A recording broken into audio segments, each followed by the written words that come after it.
So the time is now. The persecution of the church in Testament has begun, and we see the first casualty of that. Not necessarily a casualty quite yet, but we do see Stephen as he is seized. Let's look at the build up to this and give some context to it as well. Here we've got Minister Ananias, who in the future, a while from now, many years from now, will be the high priest, and he's going to be an important character later on. However, right now we're seeing the beginning of his journey. He's just joined the Sanhedrin. He has beat out Saul for that spot because Saul kind of disqualified himself by screaming at Gamaliel and calling him a Jesus sympathizer, if not a Jesus follower, which is a pretty crazy scene there. Really, really great scene.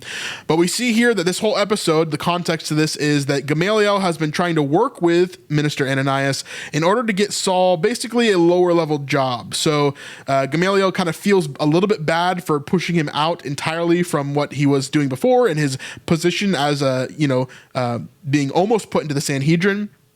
And now he's trying to get him a job as a kind of a low-level minister that would be teaching in the synagogues.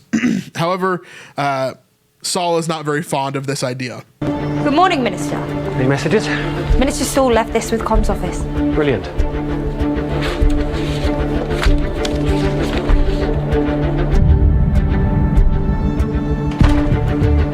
Without you, God, nothing makes sense.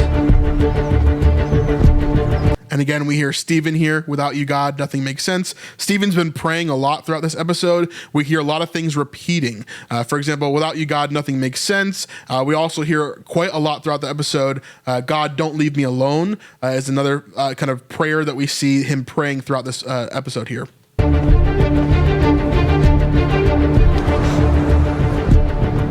Give me courage to speak. Ready? Ready.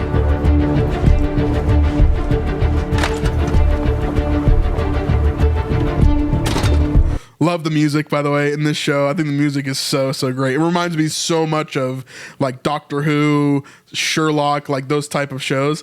Love it. Give me the right words. Did he accept the job? I'd give up if I were you. He said no. Read it.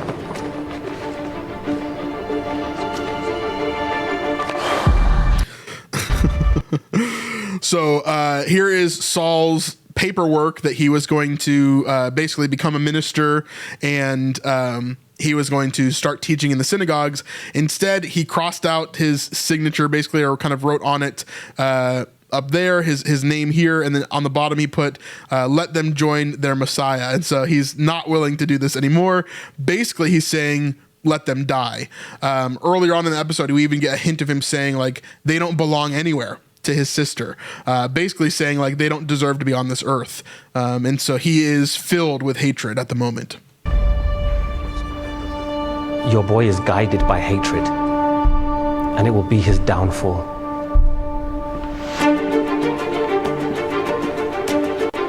Remind me to love like you. And when I lose my words,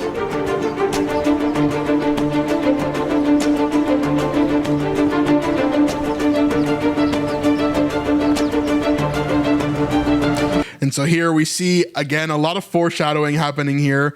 We're seeing him say goodbye to Philip and to Mary Magdalene. We're also seeing like his mother in some other clips and things like that. A lot of foreshadowing here. do not leave me, God.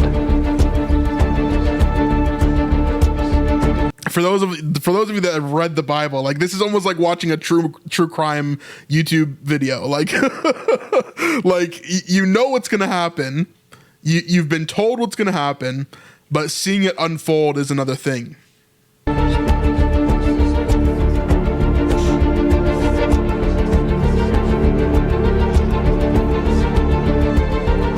So again, to give a little bit of context here that we skipped over, Saul, as well as the elders of this congregation, have made a plan already for what they're going to do, and we're going to see that play out here. Service, please. Again, foreshadowing here with a happy Esther. Now let's talk about this a little bit. You see right above my head here, we got the Libertine Synagogue is what it says right behind my head there. Now the Libertine Synagogue is quite interesting because that is what we see within scripture. It's not necessarily called that within some versions. You'll see that in some versions, in some versions you won't. And so we see here in this section here, and Stephen, full of grace and power, was doing great wonders and signs among the people. Earlier on in this episode, we actually get a little bit of diner talk from Talia and a friend of hers. Talia is a young girl that's part of the synagogue, and she's a daughter of one of the elders, right?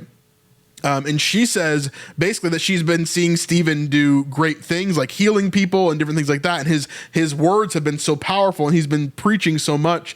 And it's been incredible because she's known him as a kid and he was nothing like this. And so she's been really, really surprised by it.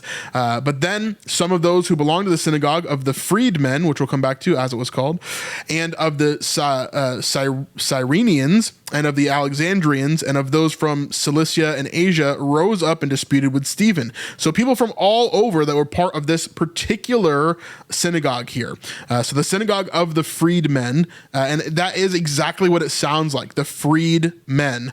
And basically what that means is that this synagogue, the Libertine synagogue, was made up of people who were freed from slavery. And so libertine comes from the word libertini, and then that connects to freed men. Libertini means literally like slaves that were freed, okay? And so they were freed from Roman slavery, essentially. And they decided that they are going to create a synagogue filled with people that were of that faction, basically, of that had that same experience, so that they could do life together, which is very cool. And so that is why it was called the synagogue of freedmen, of the freedmen, and of the Cyrenians, all these different people. So it's saying people from all different walks of life racially were part of this synagogue here, which is what we see within the synagogue too, within the show. There's a lot of racial diversity within this synagogue as well, which is very cool to see. But we're seeing that as we see the Libertine synagogue there.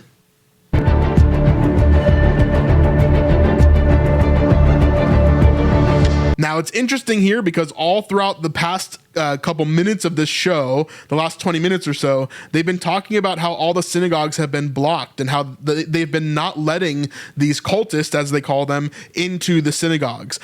Even so much that Ade, who is a different kind of follower of Jesus who's been preaching and doing different things, he actually got injured as he was trying to get into one of the synagogues. Kind of a funny story there that they show in the show. But here, Stephen was expecting a blockade and to not be able to enter, and he was going to leave. But there is no blockade here, and that is very much on purpose. Don't leave me. Again, we're hearing Stephen's words here echoing throughout this entire time. Don't leave me, and he's like praying to God there.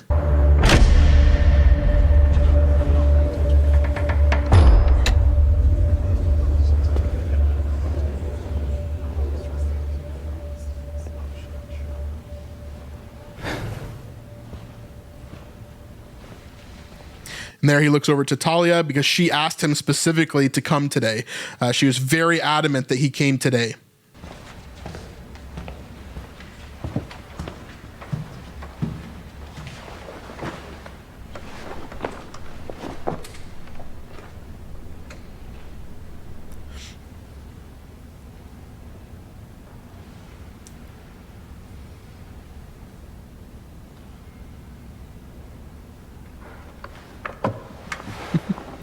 Now here we see as the plan reluctantly kind of starts. Talia doesn't want to hurt Stephen in any way. She doesn't want this to take place, but her father is basically forcing her to trap Stephen here. She's beginning the conversation in order to get Stephen to talk here, in order to get him to begin to preach, because they know if they can get him to begin to preach and to shout the words that he's been shouting for the past several months, that then they can kind of turn it around on him and set the trap, so to speak. I have something I'd like to say to the congregation. I've heard... Why do you get to speak? Exactly. We were told that the congregation weren't allowed to. The congregation can speak as long as their words are in line with our laws. And so the elder's saying that because he wants this trap to be set off here. He's not allowed to speak. We agreed only the minister should address the congregation. And where is the minister? And that's what I'd like to talk about. Why Minister Gnome left. And so she's probably being set up to say, like, oh, these cultists, they're taking away all of our people. Even Minister Gnome was tricked by them and brought into their ministry, right? That's probably where she's trying to go with this, but she kind of chickens out and she's not able to get out the words because she actually likes Stephen and she wants to be a follower of Jesus. Because I've heard...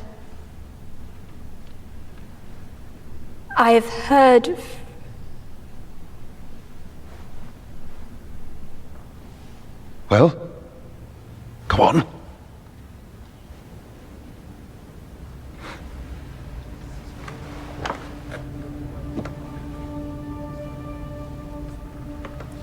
So now they've got to take the reins themselves.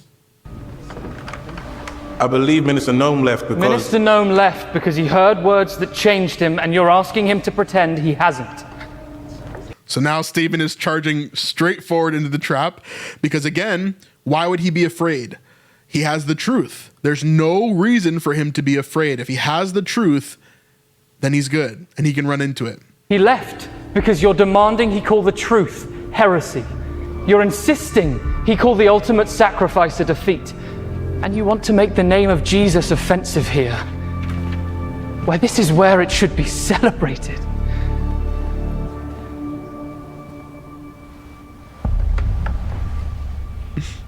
We should celebrate a dead man. So here, Saul, remember, he's coming from the strict Jewish understanding, which is that they believe Jesus is God. That means that they're polytheists, which means that they're heretics, which means that they're trying to corrupt the church. They're trying to corrupt the Jewish people, right? Whereas Stephen is speaking the truth, and yet they cannot hear it. They just can't.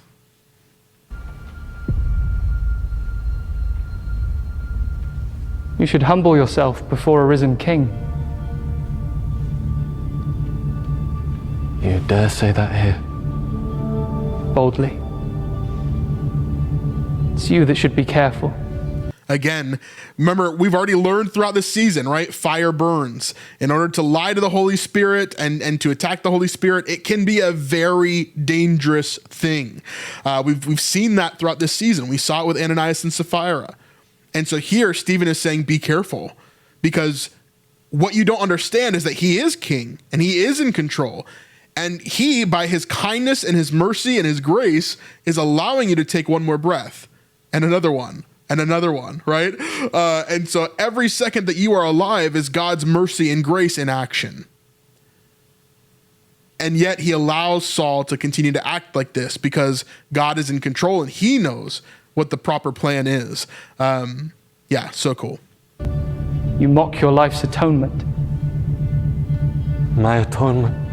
I love that line too. You mock your life's atonement. What does that mean? It means that he's mocking Jesus. He's mocking the truth of the Messiah who came to save Saul, right? And yet he just can't see it. He's blind to it. You manipulate my people. You promise them the forgiveness of a crucified and false Messiah, when all they'll receive is judgment from a principled and holy God. So you are preaching a false Messiah. You are preaching about this dead man who doesn't mean anything, and you're going to get punished by my God, right? By Yahweh. Yeah. You think you're fighting for our faith, but you're fighting against it. The same voice you're trying to silence is the one that constantly calls your name. So true. So true. I bet that musical theme is tied into what's being said here too. I wouldn't doubt it for sure. There are some other people who have something to say.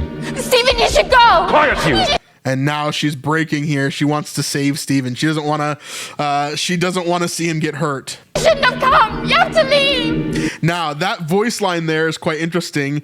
If you're on Instagram, you'll have seen an Instagram short, basically our Instagram reel that Testament put out that shows me deciphering this voice line. In one of their YouTube videos, there was an underlying audio file that you had to download the video and then speed up the video in order to get a voice line. And this is the first part of it. It basically is like, you shouldn't be here. You should leave. This is all my fault. It's all my fault. And the second part of the line comes later whenever Talia is talking to Esther. But that audio line we've had for, I don't know, like since April, I think. And so we've had it for quite a while. But we found that hidden line within there whenever they released the trailer back in April. Now. So now the trap is sprung. And yeah.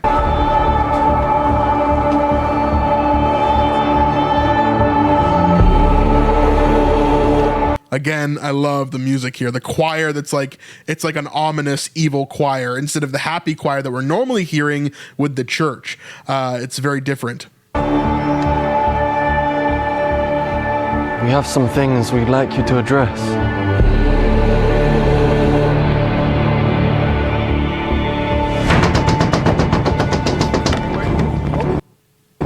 What is it? What's wrong? Your son! I need help! I'm so sorry! My son? It's on my phone! It's on my phone! What they're saying? I never said that. He says he never said it. Yes, he did! I never said that. What? This man hates our people. He told me Moses was not a man He of said God. the temple would be destroyed. I can All right, so let's talk about what's happening here. Stephen's being overwhelmed because the trap is being sprung, and not only are they challenging his thoughts, but they're literally making up lies to attack him here. And so we see here in the book of Acts, it literally plays out exactly this way. And so we see they're in the synagogue called of the freedmen, as it was called, and of the Cyrenians and of the Alexandrians and from the people of Cilicia and Asia rose up and disputed with Stephen, but they could not withstand the wisdom and the spirit with which he was speaking. So we saw this earlier in the episode, the earlier version of this. Then they secretly instigated men who said, "We have heard him speak blasphemous words against Moses and God." And they stirred up the people and the elders and scribes, and they came upon him and seized him and brought him before the council. So this is kind of where we're ending here, but this is what we're seeing expounded upon in this scene, and it's very terrifying, right?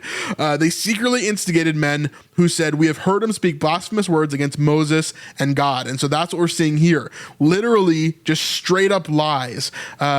Things that Stephen never said, things that they've misinterpreted themselves and turned into something else, right? And so we see Stephen as he's trying to deal with this here. Clarify anything you don't understand, but I can't address things that I haven't said. He said it!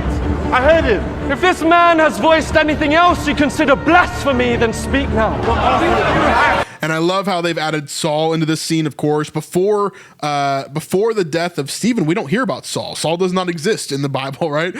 Before that point. And that's how we kind of think about it, right? But Saul would have existed before then. He would have done things before then. Most likely, in my mind, he was probably either a member of the Sanhedrin or about to be a member of the Sanhedrin by this point, would be my guess here. But it's really interesting, obviously, for the show to add him into this scene here and to really show that he is one of the instigators, because remember what it says about Stephen's death later on is like he approved it. He was there and he was loving it, right? He did not want to see these heretics keep on going, and so we see that in Saul here. This is a great way to exemplify it.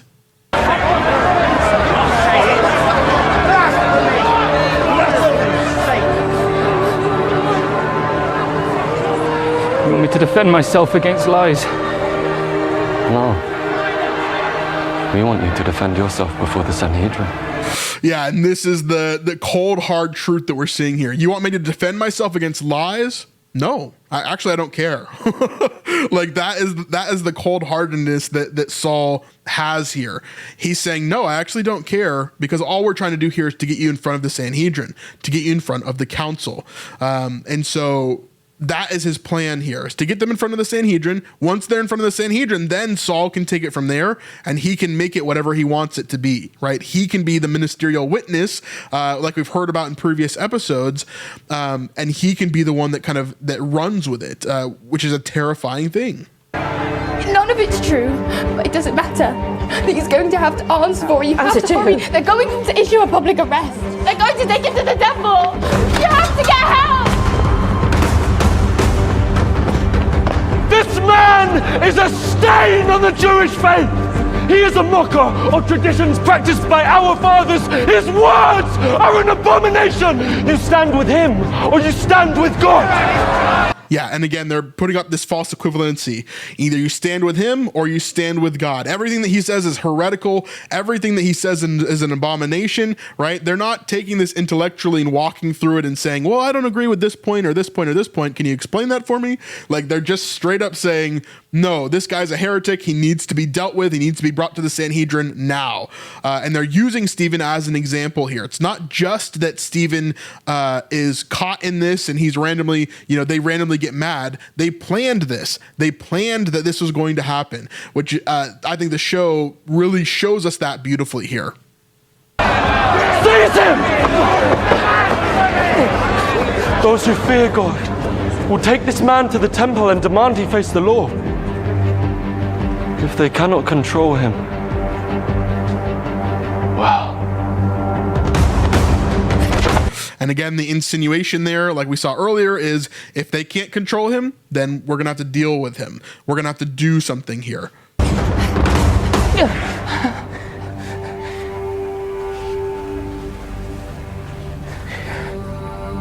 Where are your words now then?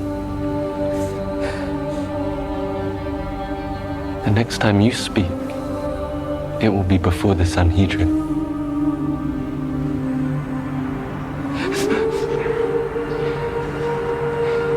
If that's where he's sending me, that's where I'll go. Yeah, I love that line too. If that's where you're sending me, that's where I'll go. Let's do it, bro. Again, what does he have to be afraid of? What does he have to be afraid of? Like, why should you be afraid of someone who can kill the body but not the soul? There's nothing for him to be afraid of. Yes, it could hurt. Yes, it could be painful, but he has the truth, right? Yeah, such a great actor here. And I love Eben as well. Both the actors for Stephen and for Saul are just so solid. I really, all the actors in the show, I don't think I can pinpoint someone who's like under par. Like, they all are very, very adequate, and a lot of them are very, very exceptional. Yeah, I love pretty much every actor. I'm trying to think if there's anybody that I would say is like, maybe could use a little work, but I don't really think I can think of anybody at the moment. To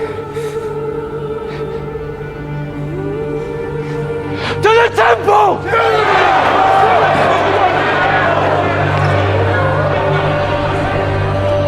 Don't leave me, God, don't leave me. So again, we're hearing Stephen there. Don't leave me, God, don't leave me.